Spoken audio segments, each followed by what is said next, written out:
Monday. It's Yud Gimel Cheshvan Tovshin Ayin Tes. We are on the Mamar of the second day of Shavuos, Vayedaber Anochi. We are on page of Tovshin Yud Gimel. Teres Menachem Sefer Mamorim Tovshin Yud Gimel, page Kuf Ayin Aleph.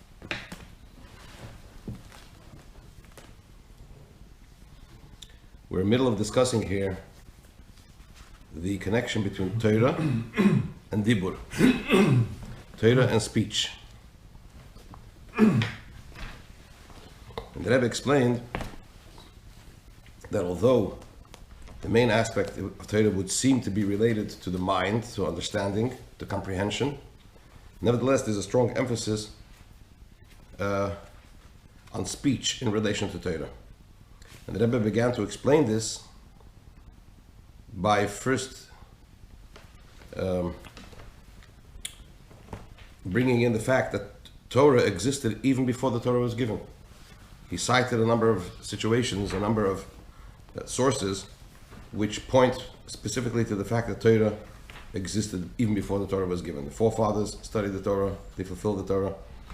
The Rivka went to seek out Hashem in the yeshiva of Shem and Ever, etc., etc. So Torah existed even before the Torah was given. So what came about through Matan Torah? What was the innovation at Matan Torah? So the Rebbe explained the innovation of Matan Torah was that it allowed for the physical to be refined. Before Matan Torah, there was a chasm between the spiritual and the physical. There could be a temporary bringing together of the physical and the spiritual. But to refine physicality, to lift physicality, that came about through Matan Torah. Right? And the Rebbe continues to emphasize this. So we're on page Kuf Ayin Aleph, 6 lines from the bottom, right at the beginning of the line, Acho Inyan. Acho Inyan, who says the Rebbe, Shekoid Matan Torah, before the Torah was given, Hoya Inyan Yediyah Havana V'Hasoge Iyun V'Hamaka B'Torah. Interesting, he uses 5 expressions. Before the Torah was given, what existed was the knowledge, understanding, comprehension, study, and delving into Torah. In other words, functions related to the mind. Shekol zeh hu b'bchinas gvul. All this is in a mode of limitation. Right? The mind is limited. And what the mind can comprehend is also limited. Umitzad oir zeh, insofar as this divine light, as this light is concerned, so far as this level is concerned, it is not possible for there to be the effect of refinement in the physical. It is not possible to refine physicality from the point of view insofar as a limited force is concerned.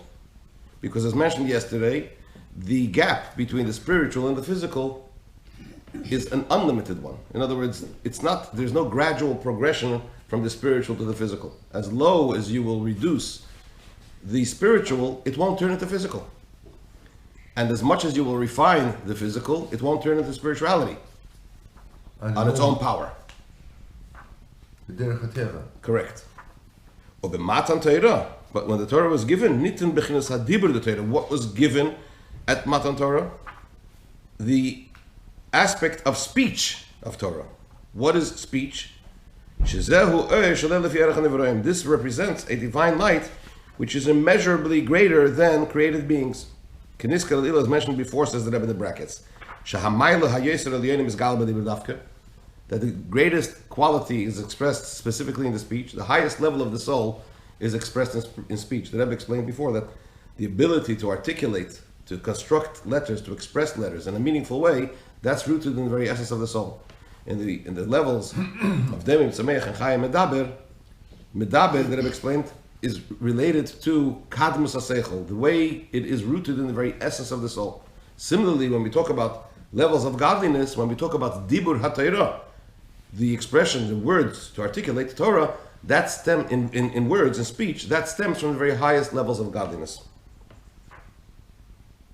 And where do we see, in fact, the Rebbe doesn't mention it here, but in the source from where the Rebbe takes this, which is the additions to Torah of the Alter Rebbe on Parshas Yisrei, He says, we look at the whole Torah, it says, Vayedaber Hashem al Moshe Leimer, and Hashem spoke to Moshe, Vayedaber Hashem, again and again and again, an emphasis is on the idea of dibur, right? Shemitzad Eizeh, so that was the level that was given to us at Matan Torah, the giving of the Torah. And insofar as this level of godliness is concerned, this divine energy is concerned, specifically, that gives us the ability to be able to refine the physical in a permanent way. Something which is not possible insofar as created beings are concerned in their own right. It needs that unlimited force of godliness. This is the reason, also the explanation why Torah is related to speech. Because the main quality of Torah, even though it's related to the mind, to the brain, understanding, study, but nevertheless, its main quality is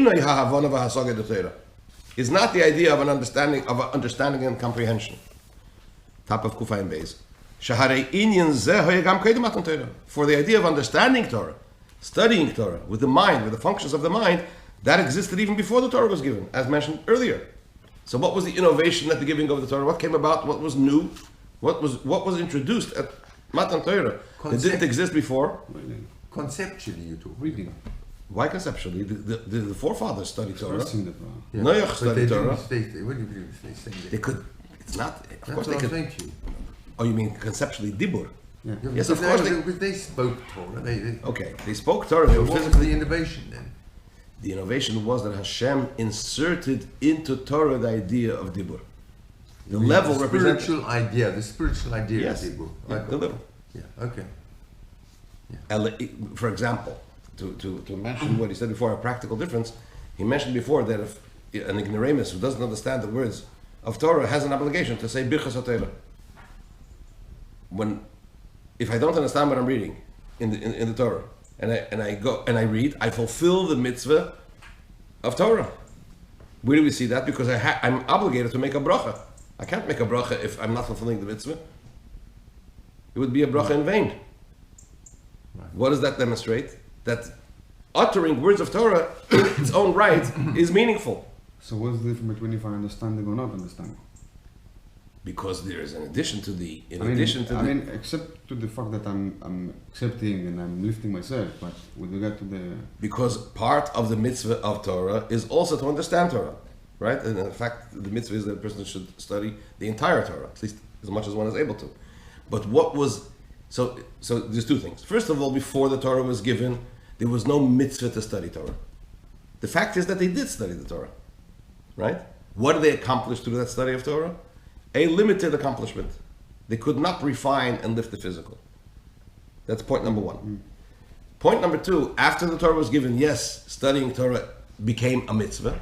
But in addition to that, saying words of Torah, simply saying the words of Torah became a mitzvah. What does that denote? What does that symbolize? Since, as the Rebbe explained earlier in the Maimah, speech is related to the very essence of the soul. So in the function of the human. Similarly, when we talk about levels of godliness, speaking words of Torah is related to the very essence of Hashem. Once the Torah was given and speaking words of Torah became meaningful to the extent that we're obligated to make a bracha, even when we just simply utter the words of Torah, that demonstrates that Torah has a special connection to the idea of speech, which is what? Meaning to say that the very highest levels of godliness were vested into the Torah. And it is that has given Torah the ability to be able to refine physicality in a permanent way. That's the point that Rebbe is making. Because the understanding of Torah, understanding Torah, studying Torah, understanding it in the mind existed also before the Torah was given. What is the main aspect of Torah? Which is actually what was given to us at the giving of the Torah. The Torah dafka, specifically the idea of speech of Torah, which is another way of saying Hashem inserted the very essence of godliness into the Torah, giving it the power to be able to refine physicality permanently, something which would not be possible without this limitless level of godliness that's now inserted in Torah. Pick up the thread, just quickly, the brief overview of the thread of the mind. The Rebbe started by asking why, when Hashem gives the Ten Commandments, he says, he spoke to Moses saying, Leimer usually means communicate it onto someone else. And the question was, all the Jews were present at Matan Torah. Not only all the Jews from that generation were present at Matan Torah, all the future souls were present at Matan Torah. So who was there to communicate it onto? Second of all, that I asked, why does he say it in such a long-winded way? Anochi, the first commandment. Anochi Hashem Elokecha asher tzisicha me'eretz Mitzrayim beis avodim. The point of the first commandment is to say, you were a slave to Pharaoh. I have redeemed you. Before you served Pharaoh, now you need to serve me. So surely he could have easily said, Anochi asher tzisicha mi beis avodim. I took you out from the house of slavery. Why all these added expressions? So then we got to explain that the world is a macrocosm of man. Man is a microcosm of the world. That the world was created by the blueprint of the Torah. So Torah, world, and man are connected to each other, are related to each other. What you find in one, you find in the other. You find parallel aspects in each one. And the creation of the world is divided into four categories. Doimen, Tzemech, Chayin, Medaber. The inanimate, the vegetable, the living, and the human. And we find all these four aspects in Torah, in man, and in the world. So first the Rebbe explained as it is in the world. Then he explained as it is in man, and man's service of Hashem. And then he went on to explain the idea of Medaber at the highest level, that's where we're up to now, as it is in Torah. And hopefully, once we're done, we'll understand the answer to the questions that the Rebbe asked.